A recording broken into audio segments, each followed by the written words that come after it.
Programme एक बार फिर खुश आमदेद। साबिक़ वज़ीर-ए-आज़म शाहिद खाकान अब्बासी साहब से गुफ्तगू जारी है और बिलखुसूस हम बलूचिस्तान के मसले को बुनियादी तौर पर हल कर रहे हैं, हाफ ऑफ द कंट्री। और वहाँ पर उनका ख्याल ये है कि लोग नाराज़ हैं, उनके बुनियादी हकूक़ सल्ब किए गए ओवर द ईयर्स, अगर वो लौटा दिए जाएंगे तो शायद मामलात। लेकिन अगेन सर, ब्रेक से पहले हम यही बात कर रहे थे, जो हकूक़ उनको लौटाने हैं, उनकी जो महरूमियाँ दूर करनी है, वो सियासतदानों ने करनी है। सर बड़ा सादा सा सवाल कर रहा हूँ, उनके हाथ में ये सब कुछ।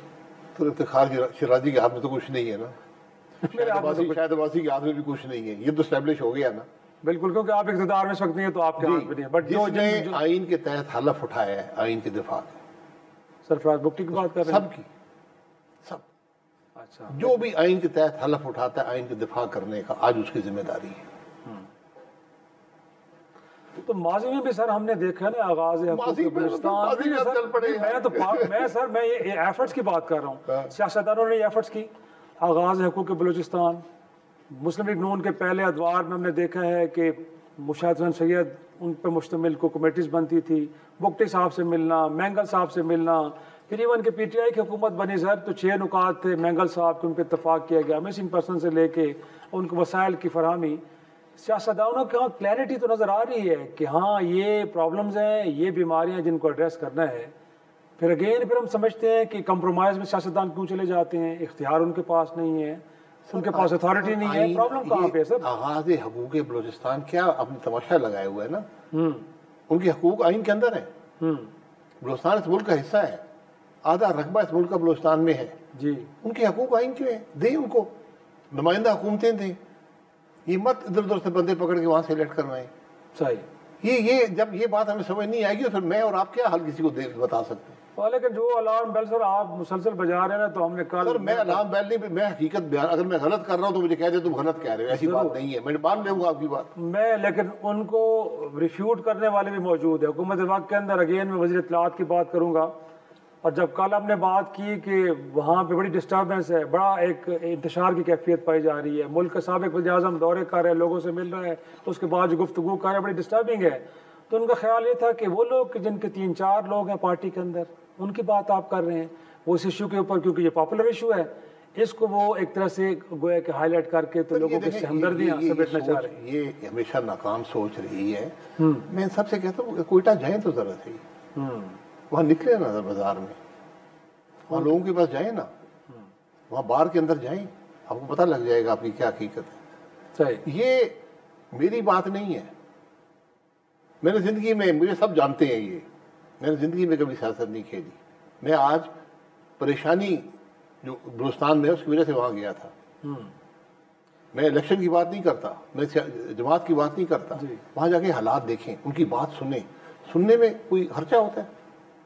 आप जाएं, लोगों से पूछें यार तुम्हारी क्या मुश्किल है, क्यों आप परेशान हैं, क्यों ये नौजवान जा रहे हैं, क्यों हर सड़क पे 10 किलोमीटर के बाद चेक पोस्ट है, क्यों कोयटा शहर में से आप गुजर नहीं सकते, रात को क्या होता है, नो गो इलाके बन गए।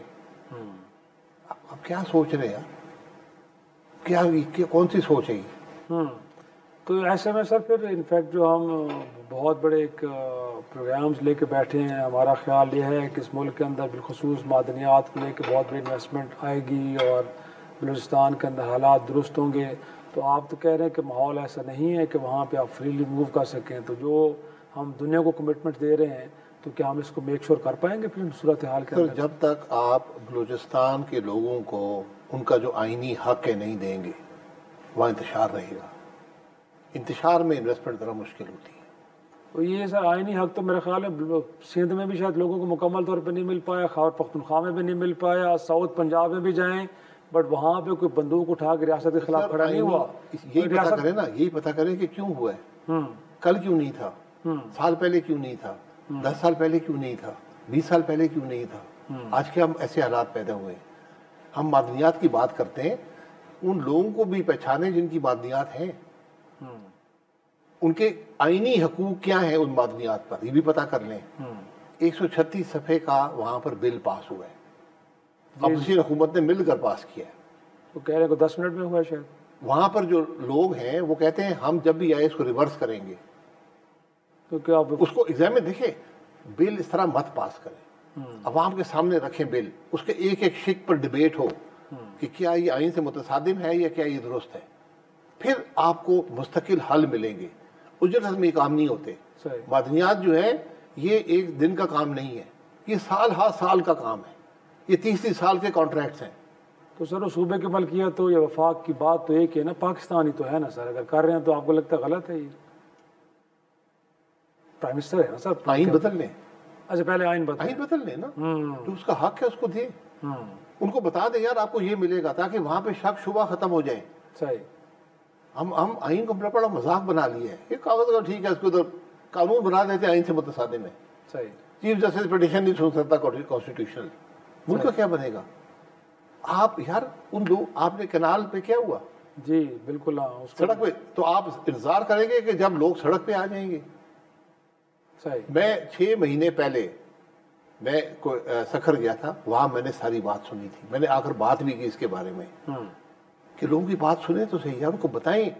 वज़ीर आज़म खड़ा होकर कह दे कि एक कतरा पानी का ना सिंध का पंजाब में जाएगा ना पंजाब का सिंध को जाएगा, बात खत्म।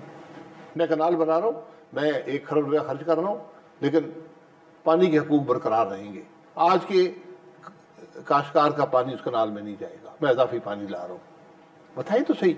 आज आप लोग सिंध बलूचिस्तान के अवाम को बताएं तुम्हें क्या मिलेगा, कब मिलेगा, उसको तुम्हें क्या फ़ायदा होगा। ये मुश्किल काम नहीं है, सब क्वान्टिफाइड है, उनको बता दें ताकि वो इस शक शुबे में ना रहे कि दूसरा सूबा हमारा हक मार गया, वफाक हमारा हक मार गया। ये लेकिन वो कह रहे हैं ना उस वक्त पीपल्स पार्टी के सदर आसिफ जरदारी साहब 6 जुलाई को 8 जुलाई 2024 को बैठ के इजलास की सदारत भी कर रहे थे, उनको बताया भी गया था सब कुछ है। उस वक्त वो कह रहे थे कि बिल्कुल ठीक है, बट क्योंकि कौम परस्त जमातों का वहाँ पे प्रेशर आया, इस कार्ड को वो खेल रहे थे तो पीपल्स पार्टी भी बैक कर गई। वरना था तो यही कुछ कि पंजाब अपने हिस्से से चोलिस्तान के लिए पानी देगा, सिंध का पानी नहीं लिया जा रहा। लेकिन सिंध का मौक़िफ़ ये है कि पानी तो पहले काम है, तो पानी आएगा कहाँ से? ये कहते हैं ना, ये काम था मुल्क के सदर का, जिनकी सिंध में हुकूमत है जी, जिनकी बलूचिस्तान में हुकूमत है, उनका काम था लोगों को बताना कि सिंध में पानी के क्या मसाइल हैं। डिबेट होती वहाँ पर, सूबाई असेंबली में डिबेट होती, सूबाई असेंबली इसको अप्रूव करती कि हाँ ये बहुत अच्छा है, हम नए कनाल बना रहे, हम आज के काश्तकार का पानी लेकर उसमें डाल देंगे, ठीक है, ये आपको मंसूबा है, ठीक है, मंजूर है। लेकिन ये अवाम के नुमाइंदे जैसे भी हों, ये उनकी तरफ से ये बात वजाहत से डिबेट होती मुल्क के अंदर। तो उजलत में काम मत करें, ये बड़े बाजी में बड़ी तल्ख तारीख है इसकी। तो ये उजलत में काम वैसे कैसे होते हैं? 26 यानी तरमीम हो, रातों रात होती है, इस तरह का जल्दी है ना। वज़ीर कानून से पूछा जाए कि 26 यानी तरमीम का मुसवदा कहाँ है, तो वो भी ढूंढ रहे होते हैं कि कहाँ है, पता नहीं, मैं बताता हूँ आपको। तो सर ये मुसवदे कहाँ से आते हैं, कौन करवाते हैं उजलत में काम? सियासतदान ही करते हैं?